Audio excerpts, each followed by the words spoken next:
जैसे हिंदुस्तान पहले चलाया जाता था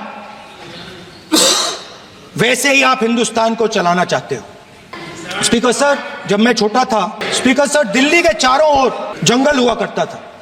हजारों साल पहले एक युवा, 6-7 साल का युवा, हर रोज सुबह उठ के 4 बजे उठ के तपस्या करता था।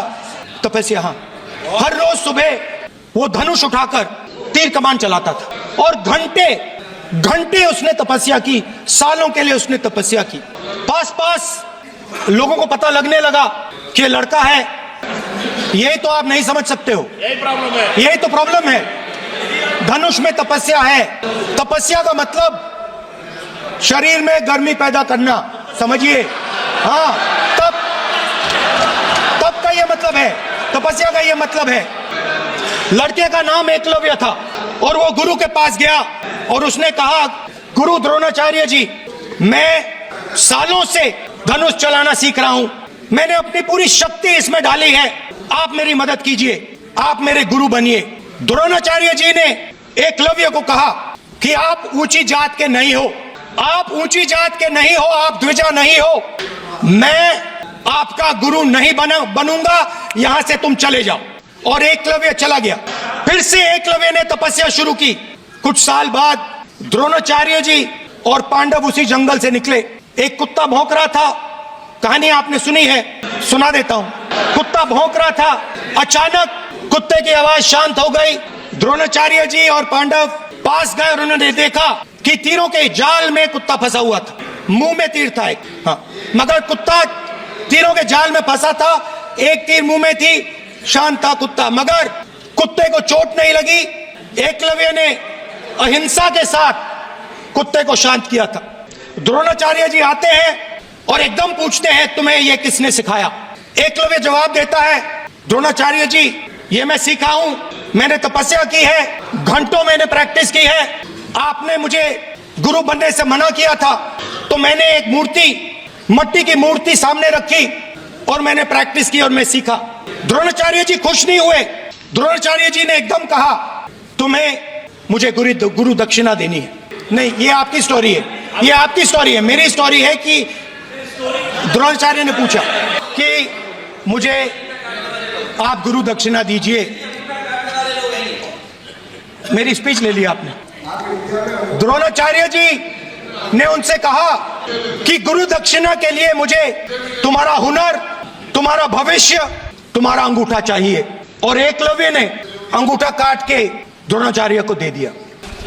आज तो जब मैं माननीय विपक्ष के नेता को सुन रहा था तो आज मुझे नया नया ज्ञान प्राप्त हो रहा था। 6-7 साल की उम्र में आदमी युवा हो जाता है, ये पहली बार सुना है। अंदर जाके ढूंढूंगा कि ये ज्ञान कहां से आता है। तपस्या से गर्मी आती है, ये दूसरा ज्ञान प्राप्त किया। भाई कौन पढ़ा रहा है? ये तो मैंने कई बार इस हाउस में कहा, वो होमवर्क नहीं करते, लेकिन तपस्या ऐसे पवित्र शब्द को क्यों बदनाम कर रहे हैं कि उससे गर्मी आती है। माननीय विपक्ष के नेता को बड़ी विनम्रता से कहना चाहूंगा, तपस्या है जिससे महान ऋषियों ने समर्पण किया शाश्वत रूप से, क्योंकि अनंत के साथ मिले। यह होती है तपस्या।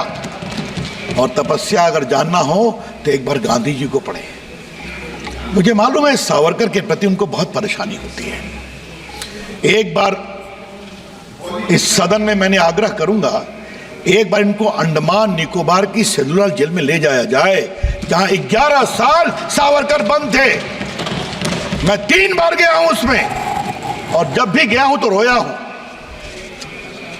उनको लिखने के लिए कलम तक नहीं मिलती थी और नीचे कच्ची फांसी दी जाती थी ताकि दर्द हो और सावरकर डरे।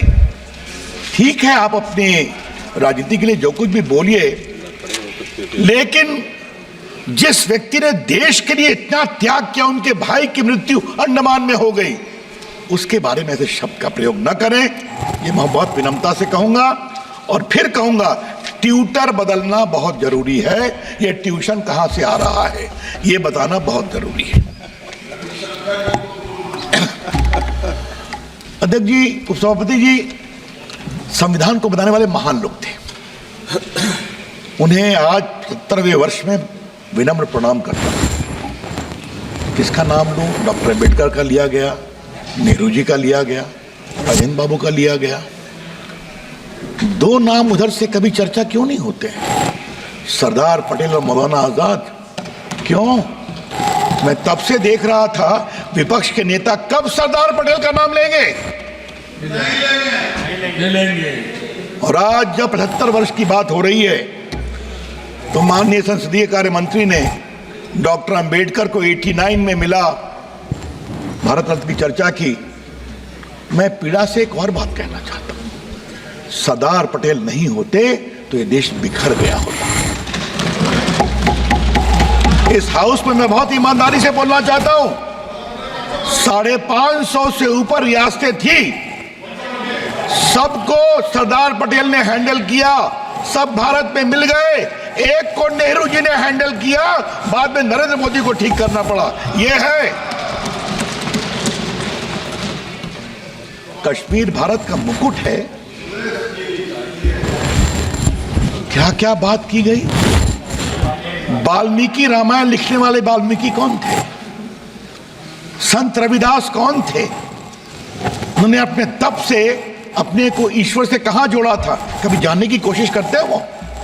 तो कृपया करके कहते हैं, जब भारत का अभंग मुद्रा दिखाते हैं, कृपया करके भारत की विरासत को समझें। সংসদে ৭৫ বছর নিয়ে আলোচনায় বক্তব্য রাখছিলেন রবিশঙ্কর প্রসাদ। তিনি বলেন, বিরোধী দলের নেতারা সবসময় সংবিধান সঙ্গে নিয়ে যান, যখনই শপথ নেন তখনই তা নিয়ে যান। গাজীপুরে তাদের বিক্ষোভের সময় তাদের হাতে সংবিধান ছিল, সংবিধানের আত্মা হয়তো কাঁদছে, প্রশ্ন করছে এটাকে কোথায় নিয়ে যাওয়া হচ্ছে। পাটনা সাহেবের বিজেপি সাংসদ ডক্টর রবিশঙ্কর প্রসাদ সংবিধানের মূল অনুলিপির দিকে নির্দেশ করেন এবং ভগবান রাম, ভগবান কৃষ্ণ, গুরু গোবিন্দ সিং, রানী লক্ষ্মীবাই এবং ছত্রপতি শিবাজী মহারাজের ছবি তুলে ধরেন। বিরোধীদের আক্রমণ করে তিনি বলেন, আজ যদি সংবিধান তৈরি হতো, এই ছবিগুলো ব্যবহার করলে বিরোধীদের বড় ধরনের প্রতিক্রিয়া হতো। তিনি বীর সাভারকরের সমালোচনার জন্য বিরোধীদের আরও সমালোচনা করেছেন। উল্লেখ করেছেন যে বিরোধীদের সাভারকরের বিরুদ্ধে অনেক সমস্যা রয়েছে।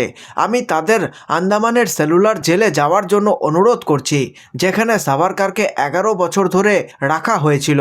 রবিশঙ্কর প্রসাদ প্রশ্ন করেছেন যে কেন সর্দার বল্লভভাই পাটেল এবং মাওলানা আবুল কালাম আজাদের মতো নেতাদের নাম বিরোধীরা উল্লেখ করেনি, এবং কটাক্ষ করে বলেন শিক্ষক বদলানো দরকার, তারা কোথায় যাচ্ছে তা লক্ষ্য করা গুরুত্বপূর্ণ। কেন বিরোধীরা সর্দার পাটেল এবং মাওলানা আজাদের নাম নেয়নি